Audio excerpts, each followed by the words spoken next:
Olá, meu querido, olá, minha querida, seja muito bem-vindo à Palavra da Tarde.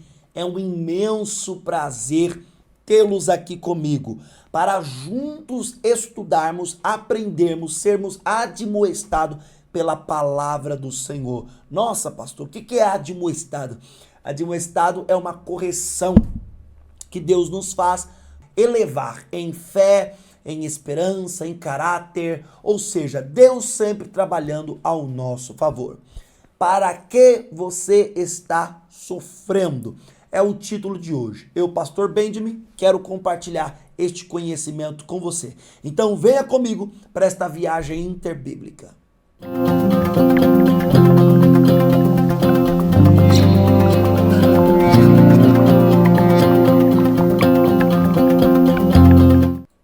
O livro de 2 Tessalonicenses, ele nos ensina grandes verdades acerca do sofrimento, acerca do juízo de Deus, acerca do que nos torna dignos. São muitas verdades.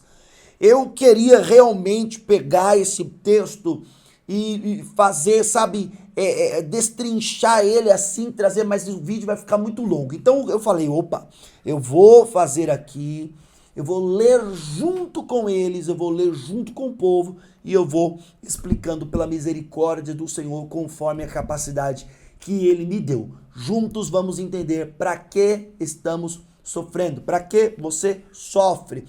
Sofrimento é o que nós temos na vida, mas todo sofrimento é um sofrimento benéfico, é um sofrimento hábil para ser sofrido, é situação que nós precisamos passar. De fato, existe algum tipo de sofrimento que devemos passar? Vamos lá para o texto bíblico.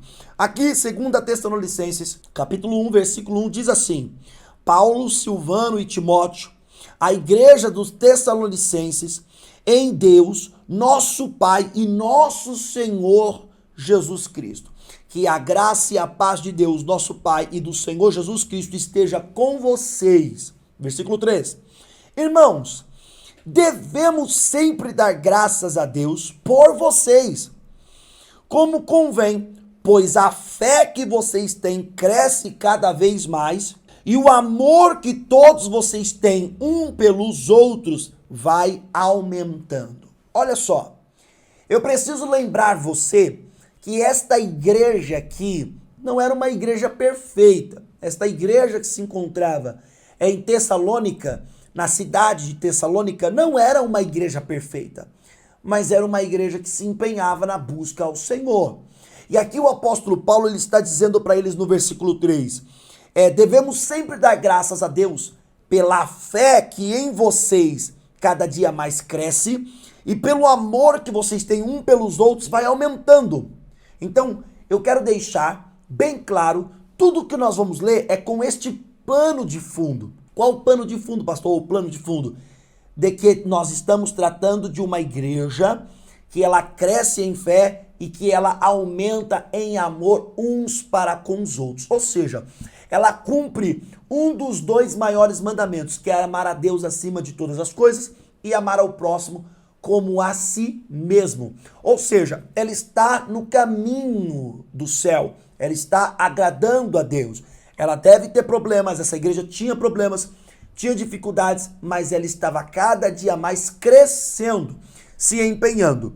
E aqui no versículo 4 ele diz assim: é por isso que nós mesmos nos orgulhamos de vocês nas igrejas de Deus, por causa da perseverança e da fé que vocês demonstram em todas as perseguições e tribulações que estão suportando. Ou seja, o apóstolo Paulo está dizendo, eu tenho orgulho de vocês, e não somente eu, mas nós nos orgulhamos. Nós quem? Bom, vamos encabeçar aqui essa titularidade a Paulo, Silvano e Timóteo, pois no versículo 1 são esses três que estão presentes nesta carta. Eles estão cientes desta carta. Então, presume-se que Paulo, Timóteo e Silvano estão se orgulhando da igreja de Tessalônica, porque eles têm com muita perseverança e fé demonstrado que estão suportando perseguições e tribulações. Olha que coisa interessante. Porque perseguição e tribulação é algo que nós realmente não gostamos. E precisamos lembrar que a perseguição que ocorria na igreja de Tessalônica não é a perseguição que ocorre, pelo menos aqui no Brasil, não. Pelo menos aqui no Brasil, não. Primeiro nós temos que lembrar que naquela época o cristão ele era perseguido porque a sua religião ou a sua crença era considerado um culto clandestino, uma crença clandestina. Na verdade não se chamava nem de uma religião. Por quê? Porque nós estamos falando de uma época onde havia dois povos, base, os judeus e os romanos. É um período pós-Jesus, pós-morte e ressurreição do mestre. Ali tem os judeus. Pensa para um judeu que tinha todo um ornamento da lei de Moisés. Chega um cristão e fala para ele: você não precisa mais viver as burocracias, os processos burocráticos que você antes precisava fazer e viver para ouvir Deus ou para ofertar a Deus. Você não precisa mais de um sumo sacerdote homem. Você não precisa mais guardar o sábado. Você não precisa mais oferecer um animal, um boi, um cabrito, um carneiro. Você não precisa. Para o judeu, isso era uma afronta. Isso era uma blasfêmia. Então, o que o judeu fazia? O judeu causava reprimenda. Para ele era um absurdo dizer isso. E para os romanos? Para os romanos era um absurdo ouvir dizer que os cristãos chamavam o seu mestre de rei e rei dos reis. Sendo que César, naquela época, era o único imperador que ele acreditava que tinha o poder da vida e o poder da morte. Lembra desse sinal que você já deve ter visto em algum filme, fazendo assim ou assim, tipo vive ou morre? Esse sinal era um sinal e um hábito que César fazia quando ele jogava algumas pessoas nos seus, como que a gente pode chamar? Nos seus eventos no Coliseu, onde eles chamavam de Olimpíadas, eventos, que na verdade em alguns segmentos era uma carnificina. Ali se julgava muitos cristãos para serem atracados por gladiadores ou por leões famintos. Então entenda uma coisa, o cristão naquela época, a perseguição que a igreja sofria naquela época, não se compara com a perseguição que pelo menos nós sofremos aqui no Brasil, ou que a igreja sofre no Brasil. Não estou dizendo que a igreja não tem sofrido perseguição ou passado por tribulação, mas é incomparável se nós formos trazer a época dos irmãos primitivos com a nossa época. Hoje nós temos lei que nos garante o culto, eles não tinham, eles tinham que fugir das suas casas, algumas mulheres eram estupradas, muitas pessoas, muitos cristãos, famílias inteiras eram jogadas no Coliseu para serem devoradas por leões, ou seja, nada disso entra na nossa cabeça hoje, porque de modo nenhum alguém pode te rejeitar pela sua religião. Hoje é considerado o cristianismo uma religião. Naquela época não, era um culto clandestino. Então o apóstolo Paulo está dizendo aqui no versículo 4, olha, é por isso que nós mesmo nos orgulhamos de vocês nas igrejas de Deus. O apóstolo Paulo está dizendo, olha, eu me orgulho de vocês e refiro-me a vocês em todas as igrejas do Senhor, por causa da perseverança e fé, perseverança em fé, algo que muitos de nós não temos, perseverança e fé. A fé tem que ser uma fé viva, genuína. A perseverança tem que ser uma perseverança, me perdoe a redundância, tá? Me perdoe a redundância. Mas a perseverança tem que ser uma perseverança que persevera. Senão ela não é perseverança. Ou seja, se você não permanecer constante, como que você pode dizer, sou perseverante? Se você não continuar ali, no ponto, até que se cumpra, como que você pode dizer, sou perseverante? Então, perdoe-me a redundância, mas a perseverança precisa ser uma perseverança que persevera, senão não faz sentido.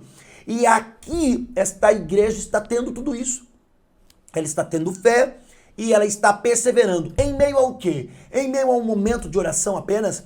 Em meio a um culto que ela tem que assistir? Não. Em meio às perseguições e tribulações. Talvez você não consiga entender, se perseguia, batia nas portas, arrombavam as portas das casas, levava as mulheres, puxavam pelo cabelo, os homens eram estraçalhados, mortos, quantas pessoas foram estrupadas por soldados, ou seja, era uma carnificina só. Por isso que muitas pessoas hoje, muitos crentes hoje, eles não entendem o quanto os nossos irmãos primitivos sofreram para que hoje nós pudéssemos estar aqui.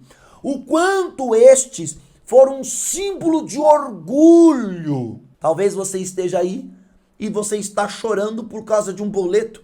Você está chorando por causa de um aluguel que você precisa pagar. Não estou aqui menosprezando sua dor de modo nenhum. Não quero aqui fazer comparação desproporcional. Eu sei que dói, eu sei que é uma luta, é uma tribulação, mas se eles perseveraram numa perseguição e numa tribulação tão intensa, será que você não tem poder de Deus para perseverar esta? Para perseverar o boleto, a doença, a enfermidade, perseverar crendo que Deus cura e ver Deus curar, perseverar que Deus pode libertar e ver Deus libertar, perseverar que Deus pode te dar condição de sair deste buraco financeiro e ver que Deus te tirou do buraco financeiro. Ou seja, certamente, se Deus deu para eles suporte, força, poder para suportar, com certeza Deus dará força, vigor para você suportar toda e qualquer dificuldade, perseguição ou tribulação. O versículo 5 diz: isto é sinal evidente do justo juízo de Deus, para que vocês sejam considerados dignos do reino de Deus, pelo qual vocês também estão sofrendo. Isto que? As perseguições e as tribulações é um sinal. Você precisa entender que faz parte do pacote do evangelho sofrer e ser perseguido. Jesus deixou claro. Sabe o que eu gosto? Sabe o que eu gosto? Eu gosto muito de sinceridade. Ainda que doa à primeira instância, quando a sinceridade é falado pela boca de alguém que te ama, é muito bom. Porque ainda que doa, ela te traz um refrigério, ela evita sofrimento. Jesus disse: no mundo tereis aflições, porém tem de bom ânimo, eu venci o mundo. Ou seja, o mundo já está derrotado. Jesus já venceu e nele nós somos mais que vencedores, isso é fato. Mas ele disse, vocês vão ter aflição. Jesus disse, vão colocar vocês em prisões diante de governadores por causa de meu nome. Aconteceu naquela época e não é o que acontece hoje. Você tem que ir prestar conta para juiz, você é processado por isso e aquilo. Se tentam criar leis para dificultar você abrir um salão, para você ter uma igreja e comportar pessoas ali para ensinar a palavra, você é ridicularizado numa empresa, tem empresa que ridiculariza, tem vizinho que não gosta de você só porque você é crente, nunca te conheceu, nunca falou com você, nunca trocou 5 minutos, mas só porque você é crente não olha na tua cara. Então nós sofremos esse tipo de perseguição. Se compara? Não, mas é perseguição, é tribulação. E Jesus deixou bem claro, e aqui o apóstolo Paulo está nos ensinando que estas perseguições e estas tribulações que todo cristão passa é um sinal do evidente justo juízo de Deus. E para que esse sinal, pastor? Para que vocês sejam considerados dignos do reino de Deus. Então, o que lhe torna digno, o que lhe faz uma pessoa fidedigna do reino, sabe o que é? São o quanto você se comporta em meio à perseguição e em meio à tribulação. Não dá para reclamar, meu querido. Não é porque você é crente que o céu não vai derramar, ele vai derramar flores ao invés de água. Não é porque você é crente que nas estradas não vai existir mais farol e você nunca vai ter que parar. Não é porque você é crente que você não vai prestar um concurso público ou uma entrevista de emprego e vai ser contratado de primeira instância. Não é porque você é crente que o mundo vai girar diferente para você. Entenda que faz parte do pacote do evangelho sofrer, ser perseguido, faz parte. Isso lhe dá um selo de qualidade, lhe torna digno do reino dos céus, pelo qual vocês também estão sofrendo. Então, pelo que eu estou sofrendo? Eu estou sofrendo porque faz parte do evangelho sofrer o resto das aflições de Cristo. Agora, o fato de sofrer não significa que nós estamos desamparados. Presta atenção nisso. O fato de sofrermos não significa que estamos desamparados. Pelo contrário, temos amparo do céu. Temos amparo de Deus. Amém? O versículo 6 diz assim: pois de fato é justo para com Deus que ele retribua com tribulação aos que causam tribulação a vocês. Então olha aí, parece que Deus é vingativo. Pelo contrário, Deus não é vingativo, ele é o vingador. É diferente. O vingador, ele não utiliza de vingança, ele utiliza de justiça, mas ele precisa fazer jus a uma impunidade, a uma injustiça, correto? O vingativo é aquele que guarda rancor, mágoa. Deus não guarda rancor e mágoa. Ele faz justiça. Ele é o meu e o teu vingador. Por isso que nós não devemos nos preocupar com aqueles que nos perseguem e com aqueles que nos causam tribulações. Lá em Mateus capítulo 5, versículo 40 e pouco, mais ou menos, assim, diz assim, de cabeça, né? Diz assim: orem pelos que vos perseguem, bendizei os que vos maldizem e amai os vossos inimigos. Ou seja, por que Jesus fala isso? Porque a responsabilidade e a oportunidade de fazer vingança ou ser o vingador não é nossa, é de Deus. Deus é o vingador. Ele não faz vingança, ele pratica a justiça. E aqui o versículo 6 está dizendo: pois de fato é justo para com Deus que ele retribua com tribulação aos que causam tribulações a vocês. Então as pessoas que causam, promovem ou elas produzem tribulações contra a nossa vida, pessoas que permitem ser usadas pelo nosso inimigo, o inimigo da nossa alma, Satanás, o próprio Deus proporcionará para eles aquilo que eles têm sido ou têm proporcionado para conosco. Tribulação. Pessoas que puxam o teu tapete no teu serviço.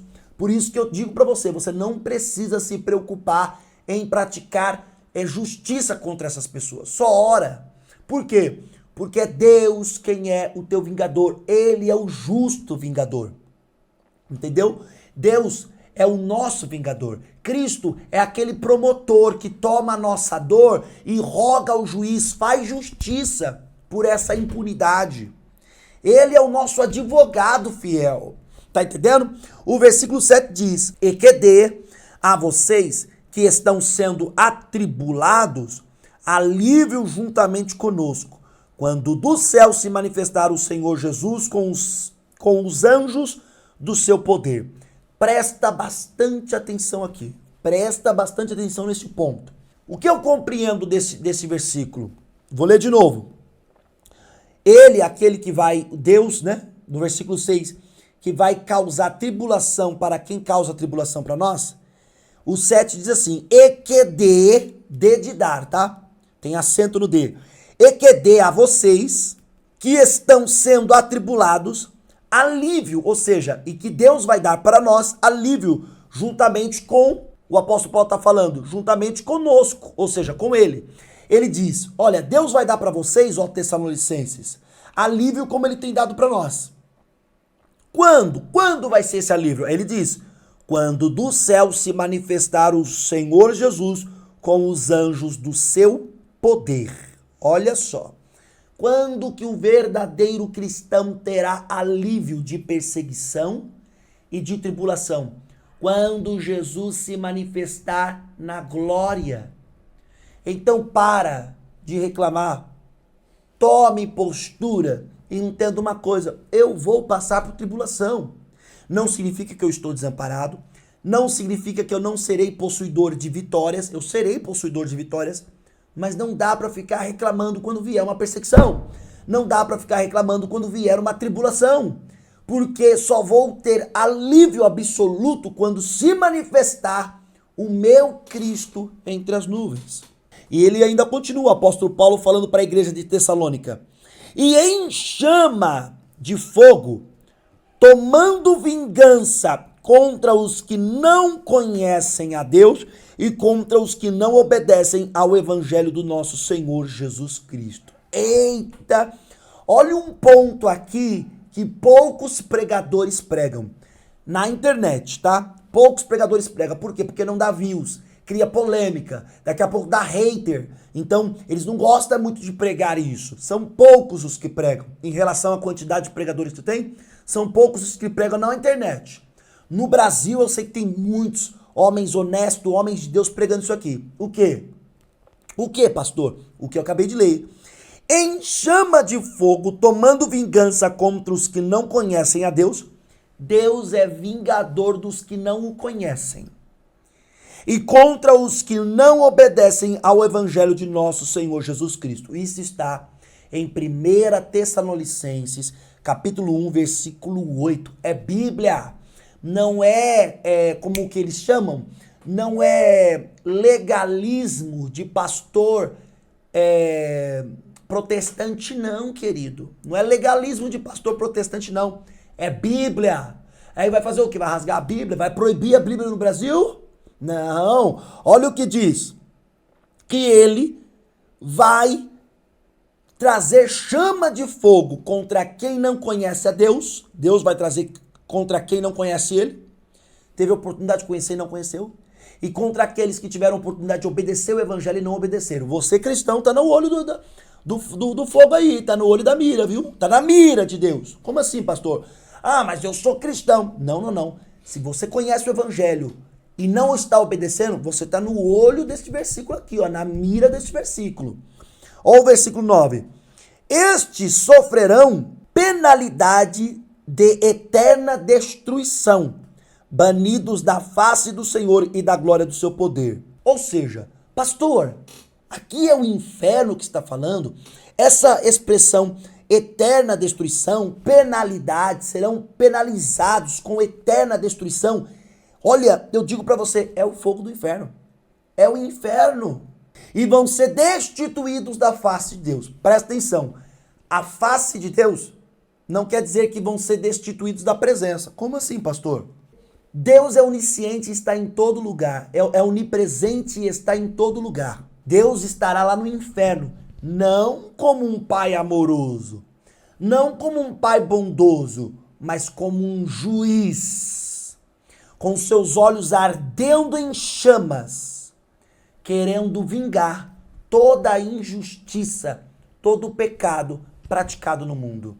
E aqueles que estiverem lá, porque tiveram a oportunidade de ouvir este evangelho, esta pregação, e não converteram o coração, serão alvo desta justa e eterna vingança de Deus. Olha aí o versículo 9. Estes sofrerão penalidade de eterna destruição, banidos da face do Senhor e da glória do seu poder. Quando ele vier naquele dia, para ser glorificado nos seus santos e ser admirado em todos os que creram. Então, para aqueles que creram, Jesus será admirado. Nós daremos glória a ele. Você crê? Diga aqui no comentário se você crê e se você acredita. Isto inclui vocês que creram em nosso testemunho. Ou seja, o apóstolo Paulo olha para a igreja de Tessalônica e ele na carta diz, olha, vocês creram no nosso testemunho. Creram na nossa vida, no evangelho que nós pregamos. Nós simplesmente passamos para vocês o que Cristo passou para nós. Vocês vão admirar a glória do Senhor. Bendirão o nome dele quando ele vier entre as nuvens. Aí ele diz, por isso também não cessamos de orar por vocês, pedindo que o nosso Deus os torne dignos da sua vocação e cumpra com poder todo o propósito de bondade e obra de fé. Amados, eu preciso confessar uma coisa para vocês. É tão bom quando tem pessoas orando por nós. Olha, eu não estou dizendo que é bom você ser um crente 6 horas, sabe? 6 horas por mim, não. Eu estou dizendo que é bom ter cobertura espiritual. E é muito melhor ainda ser um cristão que tem contato com Deus. Tem um louvor que os antigos cantavam assim, ó. Guarda o contato com teu Salvador. Não tá mais na moda cantar esse louvor. Pelo menos para vender, não tá mais não. Mas tem muitas igrejas que cantam esse louvor. Guarda o contato com teu Salvador. E é muito lindo quando você tem uma cobertura espiritual, tem um pastor que ora por você, que jejua, uma pastora que busca por você, as igrejas que tem pastora, ter obreiros que estão com os joelhos dobrados, irmãos em Cristo Jesus intercedendo pela sua vida, como o apóstolo Paulo intercedia pela vida dos Tessalonicenses. Mas é muito melhor ainda quando você tem uma vida de oração. Quando você tem intimidade com Deus, que você busca, então a coisa fica melhor ainda. Você está coberto e você também está buscando. Então a coisa fica esplêndida. Pois ele diz, por isso também não cessamos de orar por vocês, pedindo que o nosso Deus os torne dignos da sua vocação. Então, é muito bom quando você recebe oração para se tornar digno da vocação. E por onde eu me torno digno? Pelo ouvir da palavra, como esta palavra que você está ouvindo, e colocar em prática e deixar o Espírito Santo gerar dentro de você um novo coração, um novo homem. Amém? O versículo 12. E para que tudo isso? A fim de que o nome de nosso Senhor Jesus Cristo seja glorificado em vocês, e vocês sejam glorificados nele, segundo a graça do nosso Deus e do nosso Senhor Jesus Cristo. Como assim? Eu vou ser glorificado nele? Exatamente. Cristo será glorificado em nós quando nós perseverarmos com fé em meio a perseguições, a tribulações, sabendo que não estamos desamparados e que também não estamos excluídos das bênçãos terrenas, mas acima de tudo isso, existe uma promessa espiritual, uma promessa celestial. Há um alívio para a minha vida. Quando? Quando ele se manifestar. Olha, até lá nós vamos ser processados. Até lá nós vamos ser criticados. Até lá vão dizer, vocês não podem estar aqui. Vocês não deveriam estar aqui. É assim. É assim. É interessante. Deixa eu comentar algo aqui. É interessante. Ninguém diz assim, o espírita não pode ser um ministro. O espírita não pode ser um político. Ninguém diz isso. Ninguém diz assim, o umbandista não pode ser um político. Ninguém diz isso. Mas um pastor e um padre tem que ficar no púlpito, não pode ser. É interessante que eles não querem que nós ocupemos os espaços. Por que eles não querem que nós ocupemos o espaço? Porque aonde a luz de Deus está através da vida de um cristão, algo diferente acontece. Quando há verdadeiros cristãos no lugar, o poder de Deus se manifesta naquele canal. Qual é o canal? O cristão. Não é o cristão que é poderoso, é o poder de Deus que manifesta nele. Então o mundo quer colocar você ali, Nós não reservamos, guardamos para vocês um local, fica ali. Não, fica ali nada. Ide por todo mundo e pregai o evangelho. Ide por todo mundo. Você pode ser médico e cristão. E você tem que ter liberdade. Claro, respeitando sua profissão, de poder expressar sua fé. Você pode ser advogado e cristão. Você pode ser um político e cristão. Você pode ser um policial e cristão. Respeitando os ornamentos do teu serviço, qual é o problema de ser? E qual é o problema, se isso não infringe nada, de manifestar a tua fé? Sim ou não? Mas eles não querem que nós estejamos lá para que Cristo não seja glorificado através das nossas vidas. Por isso vamos sofrer sim perseguição e tribulação. Quando que vai terminar, pastor? Enquanto isso seremos processados, seremos caçados, seremos ridicularizados, teremos que lutar contra aborto, contra isso, contra aquilo, contra a ideologia. Teremos que suar a camisa, jejuar, orar. E não vai ter trégua. Deus vai dando vitórias para nós na terra, mas não vai ter trégua, meu querido. Não vai ter trégua. Quando que vai ser o alívio? Quando Cristo se manifestar entre as nuvens. E é para isso que sofremos. Para que nós sofremos? Para que sofremos? É o título dessa mensagem. Sofremos para que Cristo se manifeste em nós. E neste sofrimento nós nos tornamos dignos do reino de Deus. Não desista. Não abandone tua fé. Não tenha vergonha de dizer, eu creio em Cristo. Ele é o único caminho. Ah, o outro está dizendo que tal um é o caminho. O outro diz que, sei lá, o outro negócio é o caminho. Deixa eles, cada um na sua liberdade. E você na tua liberdade de poder dizer, Cristo Jesus é o único caminho. Foi o único de todas as religiões que a gente conhece que deu a vida. Não é uma guerra de religião.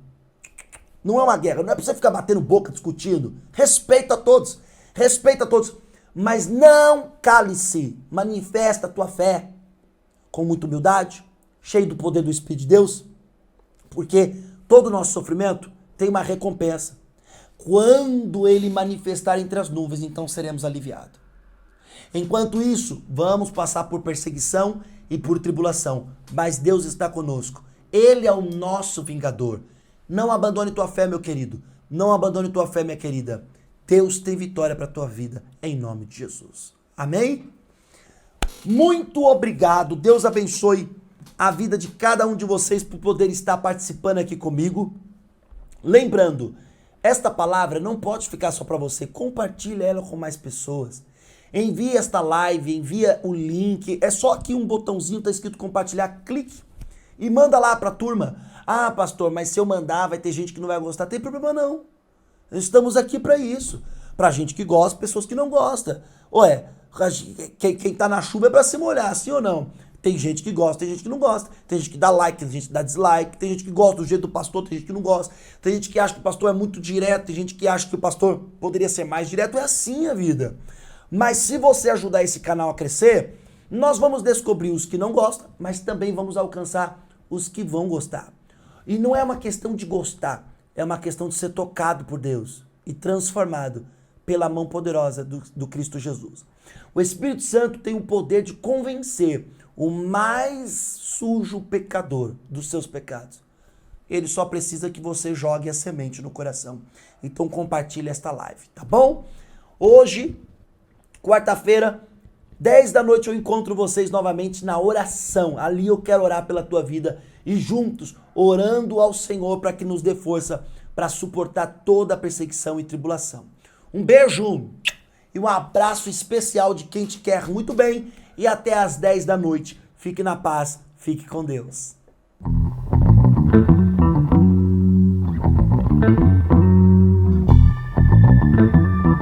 Ah, já sei. É isso que eu quero te falar. Se inscreva no canal, ative o sininho, dê o seu like, faça um comentário, porque o canal só cresce se você nos ajudar a crescer.